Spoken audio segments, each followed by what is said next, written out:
안녕하세요. 저는 대학교 때부터 만난 남편과 결혼 생활 4년을 채우지 못하고 이혼하게 된 30대 여자입니다. 대학교 때 남편은 참 순진하고 맑은 사람이었는데 이혼할 무렵엔 제가 알던 그 착하던 사람은 온데간데 없고 검은 속내로 가득한 추악한 인간이 있을 뿐이더군요. 원래부터 그런 사람이었는데 제가 몰랐던 것인지 아니면 살다 보니 세상에 찌들어 변해버린 것인지 알 순 없지만 그 추악한 면모를 아는 순간 저는 이혼을 결심하게 되었습니다. 저의 결혼 생활부터 이혼까지 긴 이야기가 될 수도 있지만 함께 들어보실래요? 저와 남편은 앞서 말했듯이 대학교 때부터 만난 사이였어요. 전 학교를 졸업하며 좋은 기업에 취업을 하게 되었지만 그런 저와는 달리 남편은 번번이 면접에서 떨어지기 일쑤였어요. 남편은 저와 같은 회사를 다니기 위해 열심히 노력했고 전 그런 남편을 응원하며 남편의 뒷바라지를 하기 시작했죠. 그렇게 물심양면으로 남편의 취업 뒷바라지를 한 지 2년 끝에 남편은 드디어 저희 회사에 입사를 하게 되었고 남편의 합격 발표가 나던 날 저에게 프로포즈를 해 결혼까지 하게 되었던 것이었어요. 오랜 연애 끝에 한 결혼 생활. 3년. 딱 3년 행복했어요. 3년 차에 되던 해에 저는 임신을 하게 되었고 얼마 지나지 않아 유산까지 하게 되었습니다.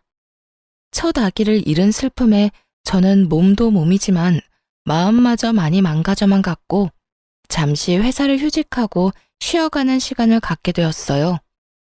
다른 것도 아닌 유산으로 인해 쉬는 것인데 그걸 가지고 시댁에서 말이 나오기 시작하더군요. 요즘은 맞벌이 해도 먹고 살기 힘들다고들 하던데 그렇게 쉬어도 되니? 저 이제 일주일 쉬었어요, 어머님. 그리고 쭉 쉴 거 아니고 어느 정도 회복되면 복직도 할 거고요. 저 하나 쉰다고 저희 집 망하면 그게 더 이상한 거 아닐까요? 그건 그렇다마는 될 수 있으면 빨리 복직해. 우리 아들이 힘들지 않니? 일주일이든 한 달이든 너는 이렇게 쉬면서 우리 아들 돈이나 펑펑 쓸 텐데 우리 아들만 밤낮 없이 고생하면 너무 불공평하지 않니? 원래 저의 도움으로 남편이 좋은 회사에 취업까지 하게 되었다며 저에게 잘 대해주던 시모였는데 제가 잠시 쉬게 되니 남편 돈으로 호의호식한다며 탐탁치 않아 하는 속내를 감추지 않고 표현하더군요. 남편이 취업을 준비하는 그 시간 동안 돈과 시간을 아낌없이 투자했던 저에게 그런 말을 하니 황당하기도 하고 섭섭하기도 했어요. 하지만 그 당시엔 제가 한마디를 하면 10마디, 20마디로 돌아오는 시모의 잔소리에 대꾸할 여력이 없었기에 그냥 대충 상황을 얼버무리며 넘어가곤 했습니다.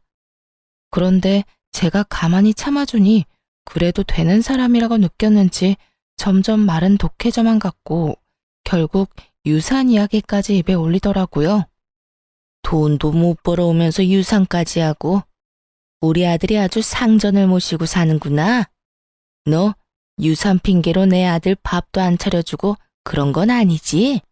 시모는 넘지 말아야 할 선을 거침없이 넘고 있었고 결국 전 참지 않고 시모의 막말에 맞서기로 했습니다. 어머님, 입은 비뚤어졌어도 말은 똑바로 하셔야죠. 돈을 못 벌어온 것이 먼저가 아니라 유산을 한 게 먼저예요. 그리고 유산한 것도 제가 무슨 큰 잘못을 해서 유산한 게 아니라 어쩌다 보니 불행이 닥친 일이었다고요. 누가 유산한 게 네 잘못이라고 했니? 왜 발끈하고 그러니? 너 그러다가 시어머니랑 맘먹겠다. 어머님이 말만 안 했다 뿐이지 모든 게 다 제 잘못인 양 말했잖아요. 그리고 어머님, 제가 이런 말까지 안 하려고 했는데 제가 지금 놀면서 쓰는 돈 다 합쳐도 아범 취업 준비하던 기간에 저한테 준 돈 절반도 안 돼요. 절반이 뭔가요? 그 절반도 아마 안 될 거예요. 그런 제가 지금 다른 것도 아니라 유산 때문에 몸도 마음도 힘들어서 집에서 좀 쉬는데 그게 그렇게 탐탁치 않으세요?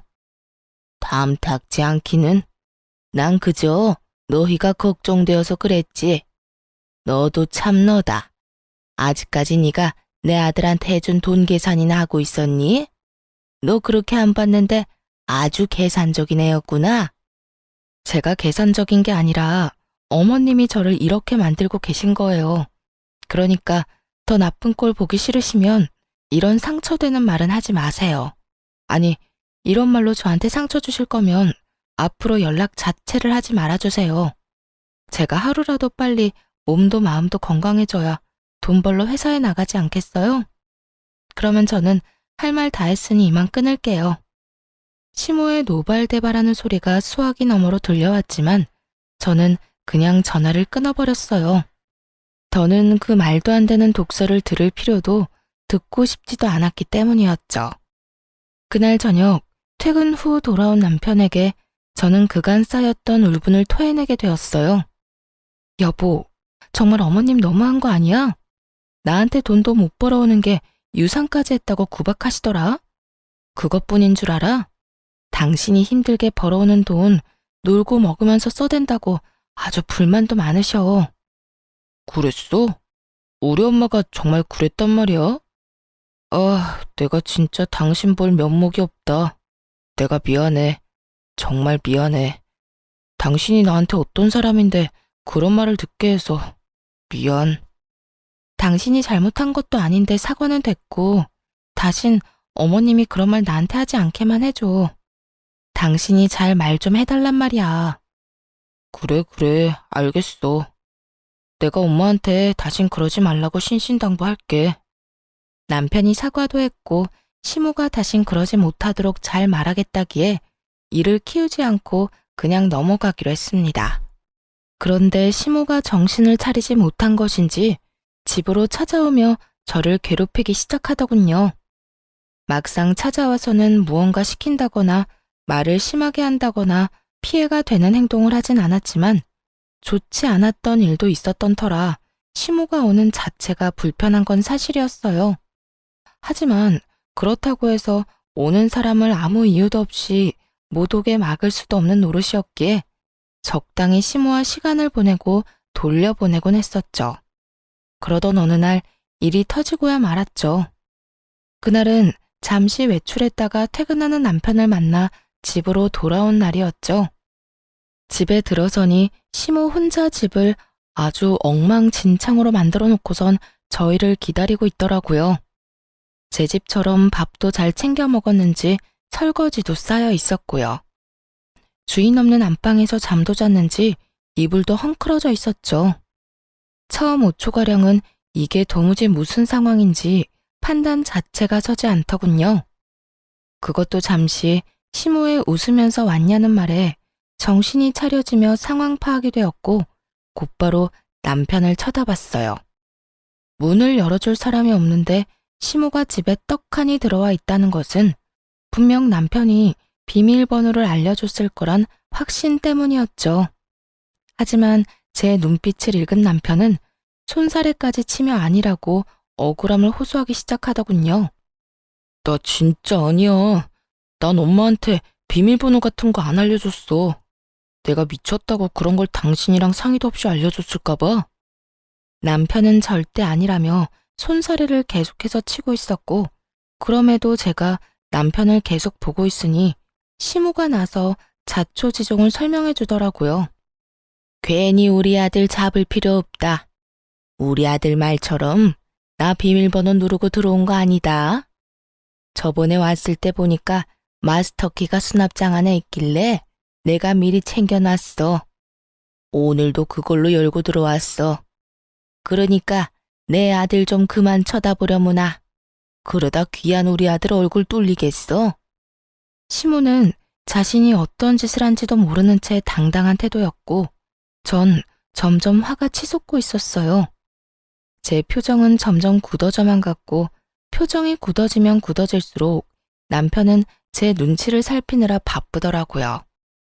시모는 그런 남편의 모습에 화가 난다는 듯 저에게 삿대질까지 하며 애먼 저를 잡아대기 시작하더군요. 넌 도대체 평소에 우리 아들을 얼마나 쥐잡듯이 잡아댔으면 저렇게 네 눈치를 보는 거야? 너 혹시 내 아들 숨도 못 쉬게 잔소리 퍼부으면서 사는 거니? 그런 거야? 시모는 저에게 득달같이 따져묻기 시작했고, 전 그런 시모의 모습에 인내심이 바닥을 치는 소리가 들려오더군요. 어머님, 이 상황엔 평소 제가 잔소리를 하든 말든 그런 것과는 상관없이 제 눈치를 살펴야만 하는 상황이에요. 저희도 없는 집에 그것도 시어머니가 허락도 없이 마구잡이로 들어와서 집 꼴을 이렇게나 엉망진창으로 만들어놨는데 남편이 제 눈치를 살피지 제가 남편 눈치를 살펴야 할까요? 허락? 내가 지금 허락도 없이 너희 집에 들어와서 기분이 나쁘다. 이거니 지금? 네, 좋을 리는 없잖아요. 그러니까 가지고 가신 마스터키 당장 주시고 다신 이러지 마세요. 앞으로 오시려거든 연락하고 오라고요. 저는 시모가 허락도 없이 가지고 간 마스터키를 돌려달라고 했고 시모는 절대 싫다고 하며 들고 있던 마스터키를 가방에 쏙 넣어버리더군요. 내가 왜? 난 절대 못 준다. 여긴 우리 아들 집이야. 우리 아들 집에 내가 오겠다는데 네가 무슨 권리로 나를 오지 못하게 하는 거야? 시모의 입에서 권리라는 단어가 나오는데 정말 기가 막히더라고요. 저와 남편이 마련한 집에 도대체 어떠한 이유로 시모가 권리를 주장할 수 있는 것인지 여러분은 이해가 되시나요? 텔레비전에서나 보던 개념 집 나간 시모를 실시간으로 눈앞에서 보고 있는데 정말 황당함 그 자체였어요. 지금 저한테 권리를 따지고 드는 거예요? 이 집, 저랑 남편이랑 정확히 반반 내고 마련한 집이에요. 그러니까 권리가 있다면 어머님보다 제가 더 있지 않겠어요? 전 어머님이 이런 식으로 허락도 없이 들락날락 하는 거 너무 싫습니다. 그러니 키 당장 주세요. 싫다고 분명 말했다. 그러면 이렇게 하면 되겠네. 네 말대로 절반은 네 집, 절반은 내 아들 집이니 앞으로는 들어와서 절반만 사용하면 되지 않겠어? 그러면 됐지? 지금 그걸 말이라고 하세요? 집이 무슨 사과도 아니고 반쪽 딱 가른다고 그게 딱 갈라지나요? 우길 걸 우기세요, 제발. 아무리 어머님이라고 해도 아무도 없는 집에 이렇게 마음대로 들어오는 거 너무 무례한 행동이라고요. 무례? 너 가족끼리 말이 너무 심한 거 아니니? 다른 사람도 아니고 네 남편 엄마야 내가. 그런 내가 내 아들 집에도 마음대로 못 오면 어딜 마음대로 가라는 말이야? 어딜 마음대로 가기는요. 어머님 집 있잖아요. 거기나 마음대로 다니시고 저희 집엔 이런 식으로 마음대로 오지 마세요. 감정이 격해진 시모와 저는 언성까지 높이며 싸우게 되었고 점점 더 심각해지자 남편이 시모를 끌고 집에서 나가더라고요. 그렇게 시모가 가고 난 후 전 곧바로 사람을 불러 도어락 자체를 바꿔버렸어요.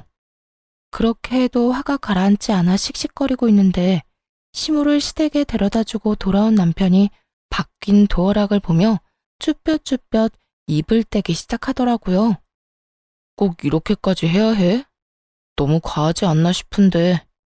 전 기가 막혀 콧방귀를 끼며 하나도 치우지 않아 여전히 엉망인 집을 가리키며 쏘아붙여 주었죠.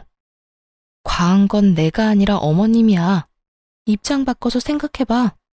어머님이 아니라 우리 엄마가 집 키를 허락도 없이 가지고 가서 시도 때도 없이 들락날락거리면 당신 같으면 어떤 기분일 것 같은데? 이래도 내가 과한 처사라고 생각해?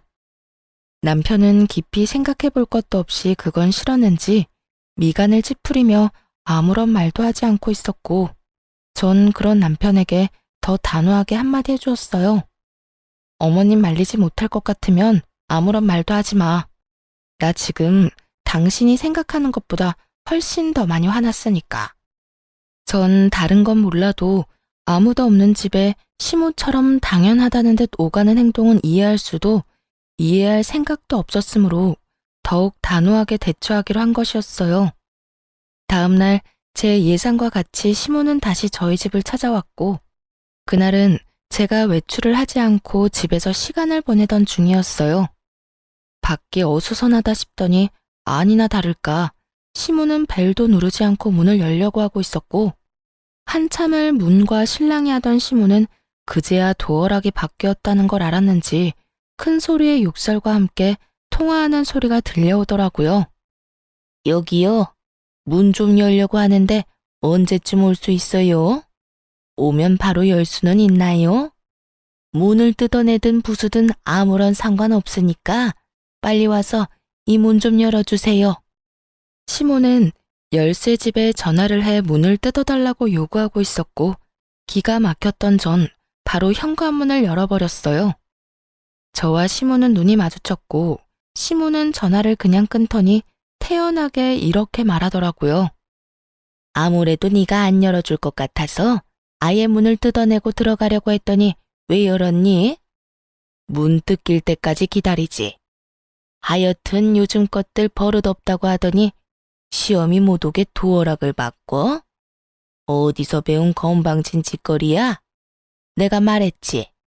내 아들 집에 내가 마음대로 오는 건 당연한 거라고. 도대체 몇 번을 말해야 알아들으시겠어요? 이 집엔 어머님이 마음대로 오갈 수 있는 그 어떠한 권리도 없다니까요. 이 집의 주인은 남편과 저예요. 아무리 어머님이 제 남편의 친엄마라고 한들 저희의 보금자리까지 마음대로 할 권리는 없다고요. 내가 된다고 하면 되는 거고 내가 하겠다고 하면 너는 그저 입 다물고 내 뜻에 따르면 되는 거야. 어디 며느리가 시어미한테 눈 똑바로 뜨고 큰 소리야. 하여튼 도어락 원래대로 해놓지 않으면 다음번에 이 문짝을 다 뜯어내버릴 테니 그런 줄이나 알아. 시모는 적반하장으로 저에게 화를 내고 있었고 전 그런 시모를 인간적으로 대해주면 안 되겠다는 생각이 들었어요. 그랬어요? 그러면 문 닫고 들어갈 테니 어디 뜯으려면 뜯어보세요. 단 우리 집 문에 손이라도 대는 소리가 들렸다간 당장 경찰서에 신고할 겁니다. 보이시죠? 저 농담 아니에요. 저는 이렇게 말하며 휴대전화에 눌린 112 화면을 보여주었고 시모는 씩씩거리며 온갖 욕을 하기 시작했어요. 너 진짜 이런 식으로 나올 거야? 후회 안 할 자신이 있니? 제가 후회를 왜 해요? 이때껏 어머님이 하는 대로 그냥 두고 본 게 후회가 된다면 될지언정 오늘 이런 행동에 대한 후회는 전혀 없는걸요? 그래? 그래, 어디 두고 보자. 내가 내 아들한테 다 말해버릴 거야. 그때 가서도 네가 이렇게 당당한지 두고 보자고. 시모는 끝까지 무섭지도 않은 으름장을 놓으며 집으로 돌아가더군요. 그날 저녁 퇴근을 한 남편에게 하소연을 하게 되었고 남편의 반응이 제 생각과는 달라도 너무 달라졌더라고요. 여보, 오늘 어머님 또 오셨었는데 어떻게 하신 줄 알아? 글쎄 열쇠집에 전화해서 문을 뜯어달라고 하시더라니까. 이러다 진짜 문 뜯고 들어오실 기세야. 그러게. 내가 도어락까지 바꾸는 건 너무 과하다고 했잖아. 엄마도 잘한 거 없지만 당신도 마찬가지야. 그래도 우리 엄마인데 경찰까지 들먹이면서 쫓아냈어야 했어. 내가 오죽했으면 그렇게까지 했겠어? 어머님은 가만히 있는데 내가 그렇게까지 했겠냐고. 문을 뜯으려고 했다니까. 우리 엄마도 많이 섭섭했나 보지. 그 순간에 화가 나기도 했을 테고. 이번엔 당신이 잘못했어. 화 좀 가라앉고 나면 엄마한테 사과해. 평소에 남편이었다면 이런 상황에서 시모에게 모질게 한 섭섭함 내비치긴 했을 거예요. 조금이라도 제 편을 들어주었을 텐데 이날은 오로지 시모의 편을 들며 오히려 저를 나무라기 시작하더라고요. 심지어 사과까지 요구했고요. 사과까지 하라고?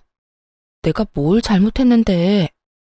애초에 어제 그렇게까지 싫다고 했는데 또 연락도 없이 찾아와서 마음대로 문을 열려고 한 사람은 어머님이야. 거기에다 마음대로 되지 않으니까 사람까지 불러서 문까지 뜯어내려고 했고. 여기서 내가 잘못한 게 뭔데?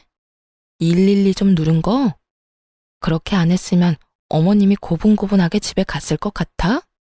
아무리 그래도 그건 아니지. 당신 이럴 때 보면 많이 매정한 거 알아? 엄마도 당신이랑 그렇게 다투고 나서 좋은 마음으로 화해하려고 찾아온 거일 수도 있잖아. 사과하러 온 사람이 돌려달라는 마스터키로 문을 열고 들어오려고 해? 그게 말이나 된다고 생각해? 앞뒤가 맞는 상황이라고 생각하냐고. 그저 어머님은 어제 내가 그렇게 했으니 오늘 나한테 복수하려고 찾아오신 거야.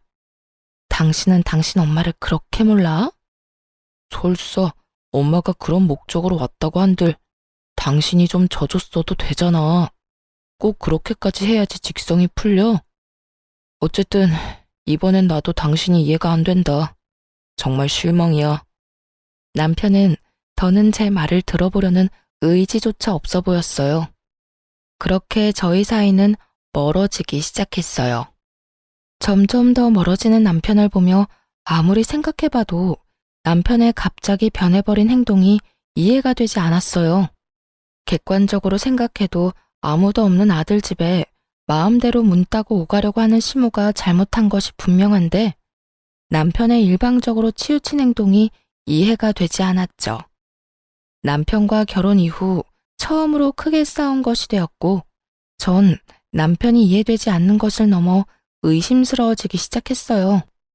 거기에다 시모가 잠잠한 것도 이상했죠. 시모의 성격상 그런 일이 있었다고 한들 저희 집으로 찾아와도 몇 번을 찾아와 난리를 부렸어야 하는 사람인데 찾아오기는커녕 연락조차 오지 않더라고요. 남편은 저와 사이가 좋지 않다는 걸 핑계로 집으로 돌아오는 시간이 늦어지고 있었고 남편을 오래 봐왔던 시간만큼 누구보다 남편을 잘 알던 저는 우리 관계를 위해서도 뒷조사가 필요하다고 생각했어요. 무엇보다 이상한 건 저를 대하는 남편의 태도였죠. 여보, 요즘 너무 늦는 거 아니야? 야근을 강요하는 회사도 아닌데 이렇게 늦게까지 뭐 하다 오는 거야? 알아서 뭐하게? 어? 나는 걱정되어서 그렇지. 요즘 우리 사이 안 좋은 것 때문에 일부러 이렇게 늦게 들어오나 싶어서. 잘 알고 있으면서 묻기는 왜 물어? 당신 말대로 당신이랑 나랑 요즘 사이도 안 좋은데 집에 일찍 들어와봤자 기분밖에 더 상해? 그래서 밖에서 친구들도 만나고 만날 사람 없으면 혼자 걷다가 오는 거니까 신경 쓰지 마. 그러지 말고 우리 화해하자. 우리 문제로 싸운 것도 아니고 어머님 문제로 일어난 싸움 이렇게까지 길게 끌고 가봤자 우리한테 남는 게 뭐야? 당신도 편한 집 두고 밖으로 나돌게 되고 나는 집에서 그런 당신 걱정하게 되고 서로한테 이로울 게 없잖아. 당신한텐 이 문제가 그렇게 간단할지 몰라도 나는 이번 일을 계기로 당신한테 정다 떨어졌어. 한동안은 당신이랑 멀리하고 싶다고. 그러니까 그런 줄 알고 나한테 신경 쓰지 마. 이렇듯 남편은 저와의 관계 개선에 대해 전혀 의지가 없어 보이더라고요. 결국 전 흥신소의 남편을 의뢰하게 되었고 흥신소의 연락을 기다리고 있었죠. 그렇게 애가 다 타도록 연락을 기다리는 와중 평소 가까이 지내던 부장님에게 연락이 왔더라고요. 이제 복직을 슬슬하면 어떻겠냐고요. 부장님과 대화를 나누어 본 저는 복직을 결정하게 되었고 복직을 준비하는 와중 흥신소에서 연락이 왔더라고요. 안녕하세요, 사모님. 이게 바깥분께서 외도를 저지르고 있던 게 맞더라고요. 상대는 같은 회사 다니고 있는 여자로 1년 가까이 만나온 것으로 추정되고 점심시간에도 함께 시간을 보내며 일 이야기도 나누는 걸 보니 남편분께서 상간녀에게 많은 도움을 주고 있는 것으로 보였습니다. 자세한 건 파일로 보내드릴 테니 한번 확인해 보시고요. 더 궁금한 점 있으면 연락해 주세요. 전화를 끊고 난 후 떨리는 손으로 파일을 열어보니 정말 가관이더라고요. 남편과 함께 회사에 다닌다던 상간녀의 정체는 다름 아닌 제가 회사에 다니던 때 제일 아끼던 후배로 제가 여러모로 도움을 많이 줬던 후배였어요. 1년이라고 하면 시모와 제가 그런 일이 일어나기도 전이었는데 그때부터 남편은 외도를 저지르고 있었다니 정말 기가 다 막혔어요. 두 사람은 일을 하며 가까워졌는데 남편이 주로 상간녀의 일을 도와주고 있었다고 하더라고요. 알아보니 제가 휴직을 하고 난 후 회사에서 남편과 상간녀의 일 처리 능력이 향상되었다고 다들 칭찬이 자자했다고 하더군요. 참 헛웃음이 다 나더라고요. 그건 역시 남편이 저에게 도움을 구하면 제가 조언을 하며 도움을 줬고 제 조언대로 남편은 처리했을 뿐인 상황이었어요. 정리하자면 남편은 저에게 도움을 얻고 상간녀는 남편에게 도움을 얻으며 회사에서 자리 잡고 있었던 것이었죠.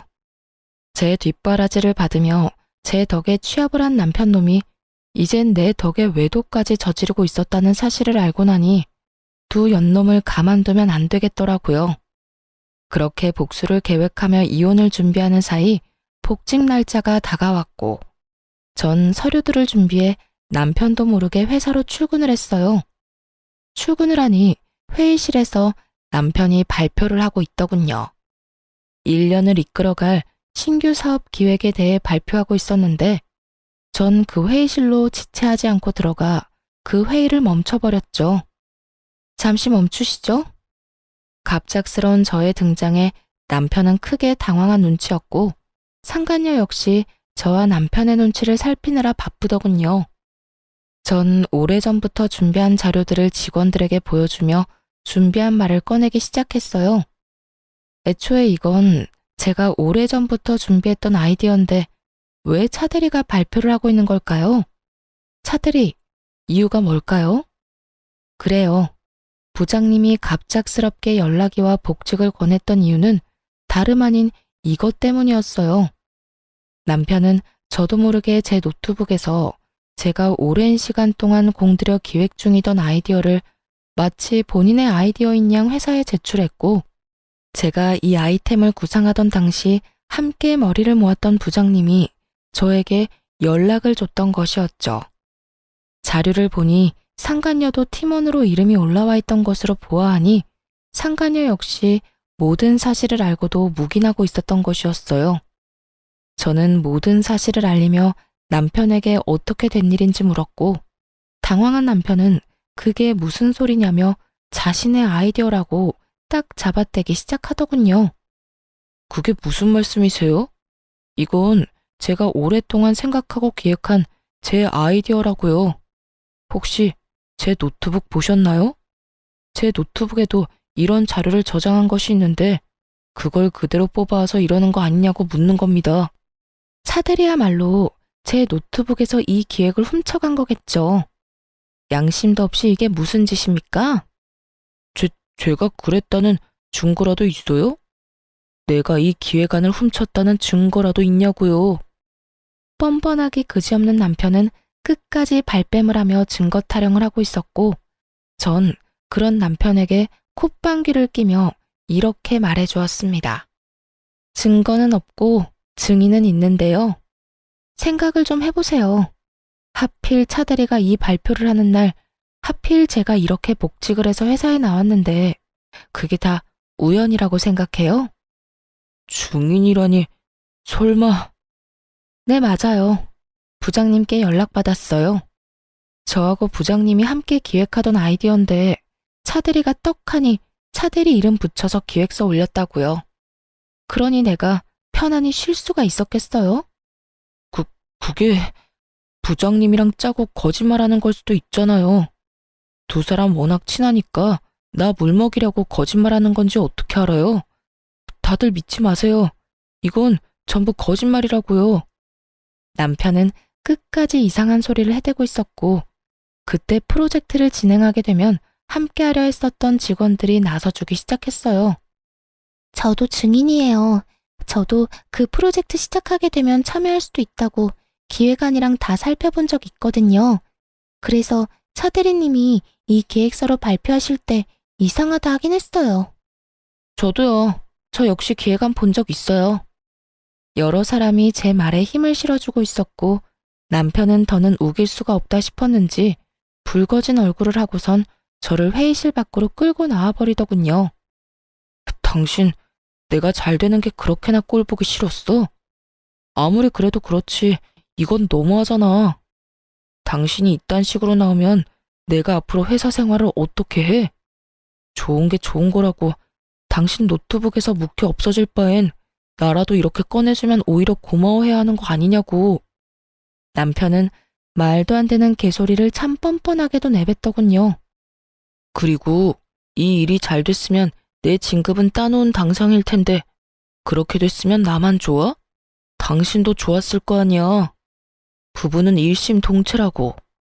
내가 좋아지면 당신도 당연히 좋아질 텐데 당신 때문에 다 망쳤잖아. 그나마 남아있던 미운 정마저 다 떨어져 나가는 느낌이 다 들더라고요. 야, 너 지금 이상한 생각을 하고 있는가 본데 그게 네 머리에서 나온 거 아니고 내가 몇 달을 고심해서 구상해낸 내 아이디어야. 그런 걸 훔쳐가서 네 거인 거 마냥 발표까지 하다 들킨 주제 뭐?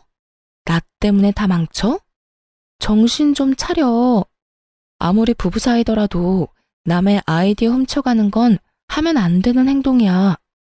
넌 초등학교 졸업도 못했니? 이런 건 초등학생 때 다 배우지 않아? 뭐야? 너 말 다 했어? 넌 그게 남편한테 할 말이야? 남편은 개뿔. 잘 들어. 내가 100번 1000번 양보해서 이해한다고 한들 그건 네 말처럼 네가 내 남편이고 우리가 부부 사이일 때나 이해 가능한 거야. 우리는 앞으로 부부 사이가 아닐 테니까 난 절대 이 일 그냥 넘기지 않을 테고 말이야. 뭐? 지금 나랑 이런 일로 이혼이라도 하겠다는 거야? 이혼이 그렇게 마음처럼 쉬운 줄 알아? 그리고 나야 남자니까 이혼해도 상관없다고 쳐도 당신이 이혼녀 딱지 괜찮겠어? 앞으로 잘 살아나갈 자신 있냐고. 남편은 주제에 저를 깔보며 이깟일로 무슨 이혼까지 하냐며 콧방귀를 뀌고 있었고 전 그런 남편을 향해 가방 속에 넣어뒀던 외도 증거들을 뿌려주었어요. 바닥엔 남편과 상간녀의 다정한 모습이 찍힌 사진들이 나뒹굴기 시작했고 그 순간 타이밍도 좋게 회의실에서 사람들이 쏟아져 나오더라고요. 바닥에 떨어진 외도 증거 사진들을 본 사람들은 저마다 놀람의 탄성을 자아내기 시작했고 상간녀는 자신의 얼굴이 찍힌 사진들을 급하게 주우며 고함을 질러대더군요. 보지 마세요. 보지 말라고요. 선배, 이게 뭐예요? 정말 너무한 거 아니에요? 이런 걸 이렇게 공개적으로 뿌리면 어떻게 하자는 거예요? 왜? 부끄러운 건 아니? 불륜이나 저지른 주제에 부끄러운 건 아냐고. 저 역시 상간녀를 향해 고함을 질러버렸고 상간녀는 사진을 줍다 말고 자리에 주저앉아 더 큰 소리로 고함을 고래고래 질러대더라고요. 우리 사이에 꼭 이렇게까지 해야 했어요? 꼭 이렇게까지 끝장을 봐야 했냐고요. 굳이 이렇게 하지 않아도 되는 일이잖아요. 우리 사이? 그래, 우리 사이 좋았지. 나도 널 아꼈고 너도 날 잘 따랐고. 그런데 그런 우리 사이를 끝장낸 건 내가 아니라 너랑 내 남편이지 않니? 우리가 부부 사이라는 걸 회사 내에 모르는 사람이 없는데 네가 몰랐을 리도 없을 거고 몰랐다고 한들 유부남이랑 놀아난 주제에 무슨 낯짝으로 큰 소리야? 양심이 없는 거야? 아니면 그 얼굴 철판이 두꺼운 거야? 아무리 내가 잘못했다고 해도 일은 할 수 있게 해줘야죠. 회사에서 이런 식으로 다 밝혀버리면 앞으로 회사 생활은 어떻게 하라고요? 아직도 정신 못 차리고 그딴 소리나 하는 거 보니 양심도 없고 얼굴도 두꺼운데 멍청하기까지 한가 보네. 딱 보면 모르겠어. 난 죽었으면 죽었지. 너 같은 인간 말종이랑 한 회사에 다닐 생각 없어서 이렇게까지 하는 거야. 그러니까 어차피 쫓겨날 회사 얼른 가서 짐이나 싸고 짐 싸서 가는 김에 네가 사랑하는 내 남편도 잘 챙겨서 가. 앞으로는 당당하게 같이 살아. 내가 당장 이혼해 줄 테니 더럽게 뒤로 그딴 짓이나 하지 말고 당당하게 이 머저리 같은 남자 잘 데리고 살아보라고. 상간녀는 제 말에 씩씩거리며 저를 노려보고 있었고 남편놈은 이러지도 저러지도 못한 채 가만히 있더라고요. 그 모습을 보는데 저렇게 한심한 놈이랑 이때껏 살았다는 생각에 저 자신이 참 한심스럽게 느껴지더군요. 한참을 눈치를 살피던 남편은 저에게 무슨 할 말이라도 있는 것인지 제 손을 잡으려고 했고, 전 그런 남편의 손을 뿌리쳤어요. 어딜 잡으려고 그래? 네 짐도 다 싸서 네가 사랑하는 저 여자 집으로 보냈고, 비밀번호도 바꿔버렸으니까 오늘부터 집에 오지 마. 소장 보낼 테니 법원이나 시간 맞춰 잘 나오고. 할 말을 다한 저는 그대로 자리를 벗어났고, 그날 오후 회사에선 두 사람에게 바로 권고사직 처분을 내려버렸습니다. 처분이 나오자마자 남편과 상간녀는 이딴 회사에 본인들 역시 미련이 없다는 막말을 하며 짐을 싸들고 나가버리더군요. 이딴 회사 나도 미련 없다 이거야. 자기야, 가자. 당장 우리 집으로 가서 맛있는 밥이나 차려 먹자고. 그래 자기야. 회사도 그만두게 되고 이 지긋지긋한 이혼도 하게 되고 아주 일석이조네. 이딴 회사 그만두면 내가 큰일이라도 날까봐. 이거 왜 이래? 다른 곳에 이력서만 넣으면 너도 나도 오라고 난리라고. 두 사람은 저에게 들으라는 듯이 자기라고 서로를 칭하며 나가버렸고, 전 그저 시간이 빨리 가 이혼만 끝나길 바라고 또 바랐습니다. 그렇게 저는 좀 더 쾌적한 회사 생활을 하며 이혼을 진행하게 되었고, 재산 분할부터 해서 두 사람에게 위자료까지 받고 성공적으로 이혼할 수 있었습니다. 이혼을 하고 난 후 얼마 지나지 않아 두 사람이 바로 재혼을 했다는 소식을 듣게 되었는데, 그 행복도 오래가지 못한 것 같더라고요. 재혼 소식을 들은 지 3개월도 채 되지 않아 뻔뻔하게 상간녀에게 연락이 왔으니까요. 무슨 일이야? 나한테 더 남은 할 말이 없는 걸로 아는데. 선배, 나 미칠 것 같아요. 선배 때도 그랬어요?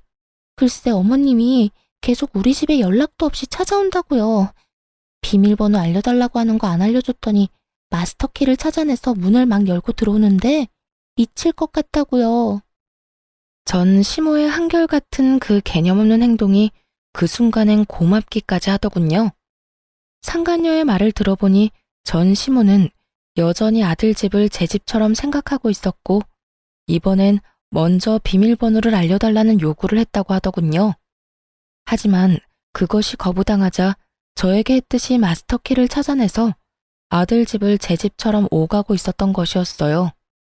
하지만 상간녀 역시 이런 일을 당하고 있을 사람은 아니었어요.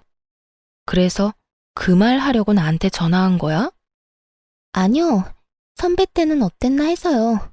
어찌되었든 전 당장 어머님이랑 인연 끊고 살자고 했어요. 아니, 어떻게 그런 어머님이랑 왕래하면서 살겠어요? 내 아들 집이니 내 마음대로 오가겠다는 말이 요즘 세상에 가당키나 한 말이냐고요. 제가 당장 영 끊지 않으면 이혼이라고 하니까 2번 이혼은 싫은지 인연 끊겠다고 하더라고요. 전 남편은 2번의 이혼은 싫었는지 그렇게나 죽고 못 살던 전 시모와의 인연을 끊겠다고 했고, 상간녀는 자랑과 하소연을 오가며 그간의 모든 이야기를 다 풀어놓을 기세로 말하기 시작했어요. 그래서 할 말이 뭔데? 왜 전화까지 해서 묻지도 않은 네 사생활 이야기를 늘어놓는 거야? 그게 막상 이렇게 되고 나니까 하소연할 데가 없더라고요. 생각나는 사람은 선배밖에 없고, 회사에서도 선배였지만 이 집안 생활에서도 선배잖아요.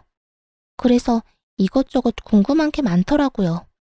말이 나왔으니까 물어보는 건데, 저 인간 저희 다니던 회사의 취업은 어떻게 한 거예요? 아직까지 취업도 못하고 집구석에서 놀고 있어요. 저는 임신까지 덜컥 해버려서 취업도 안 되고요. 정말 이러다가 미쳐버릴 것 같아요. 무슨 남자가 능력이 없어도 저렇게까지 없을 수가 있는지. 요즘 새삼 저딴 놈 데리고 산 선배가 대단하다는 생각이 다 든다니까요. 상간녀는 여전히 제가 본인을 아끼는 선배라 생각하고 있는 것인지 할 말 못할 말 구별도 하지 못하고 그저 입에서 나오는 대로 하소연을 하고 있더군요. 야, 내가 가만히 들어주니까 계속해도 되는 줄 아나 본데 적당히 좀 해. 나 네가 데리고 사는 남자 전부인이야. 네 인생 네가 꼬아놓고선 누구한테 전화해서 하소연질이야? 네 인생은 네가 알아서 행복하게 잘 살아보도록 하고 다신 이딴 전화도 하지 마. 알겠어? 전 그대로 전화를 끊어버렸고 한동안은 그 인간들을 잊고 살았어요. 그런데 이 지긋지긋한 소식의 피날레를 장식해줄 연락이 전 남편에게서 오더라고요. 저기, 잘 지냈어? 혹시 내 와이프한테 최근에 연락 온 적 있었어? 전 남편은 망설이는가 싶더니 본론을 꺼냈고 전 그런 전 남편에게 비웃음을 지어주며 대답해줬어요. 네 부인을 왜 나한테 찾아? 설마 홀몸도 아닌데 집이라도 나간 거야? 그게, 집사람 유산했어. 대강 아는 것 같으니까 편하게 이야기할게. 나 집사람 때문에 엄마랑 인연까지 끊었는데 그것 때문에 엄마가 화가 많이 났었나 봐. 당신도 알잖아. 우리 엄마가 나에 대한 사랑이 유별난 거. 그런데 그런 아들이랑 며느리 때문에 영까지 끊게 생겼으니 화가 나지 않았겠어? 그래서 하고 싶은 말이 뭔데? 할 말 있으면 빨리 해. 우리가 전화 길게 할 사이는 아니잖아. 그게, 그래서 우리 엄마가 화가 많이 났는지 우리 집에는 못 들어오니까 우리 집 근처에서 기다리고 있다가 집사람을 좀 괴롭힌 모양이야. 처음엔 말로 하다가 점점 감정이 과격해지면서 손까지 올린 모양이더라고. 그것 때문에 임신 초기였던 집사람은 유산까지 해버렸고 말이야. 그래서 태어나는 날 데리러 갔더니 도망을 쳐버렸는지 어디에도 없고 연락도 안 돼. 알만한 상황이었어요. 전 시모의 성격에 연을 끊게 만든 상간녀를 가만둘 리 없었고 그렇지 않아도 아끼고 아끼던 아들이 재혼남이 된 것도 모자라 백수까지 되어서 그렇지 않아도 기회를 엿보고 있었던 터겠죠. 이런저런 감정이 다 섞인 전 시모는 상간녀를 호되게 몰아붙였고 그렇게 유산까지 하게 된 상간녀는 그대로 살고자 도망을 쳐버린 것이었어요. 그래서 나한테 연락을 한 거야? 혹시나 네 부인이 나한테 찾아라도 왔을까봐? 다 연락해봤는데 다들 모른다고 하길래. 달린 머리로 생각이란 걸 좀 해. 장식용으로 그저 달고만 다니기엔 너무 무겁지 않아? 생각을 해서 활용을 좀 하라고. 너 같으면 네 엄마랑 너 피해서 도망가는데 전 부인한테 연락을 했겠어? 내가 무슨 짓을 할 줄 알고? 아니, 난 혹시나 해서 연락해 본 거야. 당신 잘 지내나 싶기도 하고 겸사겸사 안부나 물을 겸해서 말이야. 내 안부 물을 시간에 너나 똑바로 살아. 그 난리를 피우고 재혼까지 해놓고 아직도 그러고 살아? 네가 마누라를 지킬 수나 있니? 네 애를 지킬 수나 있니? 제발 정신 좀 차리고 살아. 무슨 말을 그렇게까지 하냐? 나라고 뭐 속이 편한 줄 알아? 그런 일이 일어난 걸 나보고 어떻게 하란 말이야. 그리고 집사람이 그렇게 쉽게 유산될 줄 남들 알았겠어? 다 됐고. 네 가족은 네가 알아서 찾고 나한테 다시는 연락도 하지 마. 이렇게 저는 전화를 끊어버리려고 하는데 시모의 다급한 목소리가 들려오더군요. 잠깐만. 여보세요. 끊었니? 여보세요. 말하세요. 아직 안 끊었네. 대답을 좀 빨리 하면 얼마나 좋니? 난 또 끊은 줄 알았지 않니? 할 말 있으면 빨리 하라고요. 성질 급하기는. 너도 이야기 다 들었다시피 우리 아들이 다시 혼자가 되게 생겼어. 그래서 하는 말인데 네가 다시 돌아오면 안 되겠니? 네? 그러니까 저한테 지금 재결합이라도 하란 말인가요? 그래. 지금 집 나간 물건은 몸도 너무 약하고 무엇보다 되바라져서 다시 돌아온다고 해도 안 받아줄 예정이다. 내가 곰곰이 생각해봤는데 우리 아들한텐 네가 딱 맞아. 네가 취업 못하는 우리 아들 2년 만에 취업도 시키지 않았니? 그러니까 이번에도 우리 아들이랑 같이 살면서 다시 한번 사람 구실하고 살게 만들면 되지 않겠니? 정말 감탄이 다 나오더라고요. 어떻게 사람이 뻔뻔해도 이렇게까지 뻔뻔할 수가 있는지 놀랍기까지 했으니까요. 하긴 조강지처였던 저는 3년 만에 그리고 재혼한 상간녀는 3개월 만에 내쫓았는데 이 정도 뻔뻔해야 가능한 일이었지 않나 싶기도 하더군요. 대답을 목이 빠지라 기다리는 듯 했고, 전 그런 전시모에게 크게 한 방 먹여주기로 했어요. 아줌마, 잘 들으세요. 아줌마 같은 인간이랑 가족으로 다시 엮일 바엔 평생 혼자 살 거네요. 뻑하면 아들 집이 내 집이다 하고 찾아오질 않나. 못 들어오게 하면 문을 뜯어낼 거라고 하질 않나. 그것뿐이에요. 아들하고 며느리 사이의 이간질은 물론이고 이번엔 뱃속의 손주까지 그 손으로 잃게 했다면서요. 그런 아줌마 며느리를 다시 하라고요? 내가 어떻게 이혼했는데 그 짓을 다시 하러 제 발로 가겠어요? 정신 차리세요. 정신 차리는 김에 아들 재혼도 못하게 하고요. 또 누구 인생 망치려고 아들 재혼을 시켜요? 그냥 그 능력도 없는 놈 끼고 평생 사세요. 시모는 입에 담지도 못할 욕을 하기 시작했고 마지막으로 으름장을 놓고 전화를 끊어버렸어요. 아줌마나 아줌마 아들이나 다신 나한테 전화하면 이번에야말로 경찰에 신고할 테니 그런 줄 알고 끊어요. 그렇게 전화를 끊어버린 후 저는 바로 번호를 바꿔버렸어요. 제가 알기론 퇴직금도 저에게 위자료로 주고 신혼집도 빚을 내서 마련한 집일 텐데 빚쟁이가 된 아들을 꼼짝없이 안고 살게 된 전시모나 빚쟁이 백수가 되어버린 전남편이나 인생이 제대로 꼬여버린 상간녀까지 그 앞날이 참 시궁창이었겠다 싶었네요. 그 후 전 회사에 다니며 잘 지내고 있어요. 한동안은 저의 이혼 스토리 때문에 떠들썩하긴 했지만 이젠 시간이 꽤 흘러 그 이야기를 꺼내는 사람은 없네요. 전 올해 진급을 했고 여전히 혼자인 채로 지내고 있습니다. 혼자인 자유를 만끽하고 있다고나 할까요? 주말엔 집에서 온종일 잠을 자며 충전의 시간을 갖기도 하고 혼자 영화를 보러 다니고 여행도 다니며 아주 만족스러운 시간을 보내고 있어요. 가끔 외로워질 때도 있지만 가끔 느껴지는 그 외로움마저 행복하게 느껴지는 걸 보면 이혼 참 잘했다고 생각하기도 해요. 앞으로도 전 저만의 인생을 위해 살아갈 예정이에요. 더는 누군가를 위해 헌신하는 것이 아닌 제 행복, 제 안위만을 위해 두 번째 인생을 멋지게 살아가 보려고요. 이로써 저의 긴 사연은 끝이 났네요.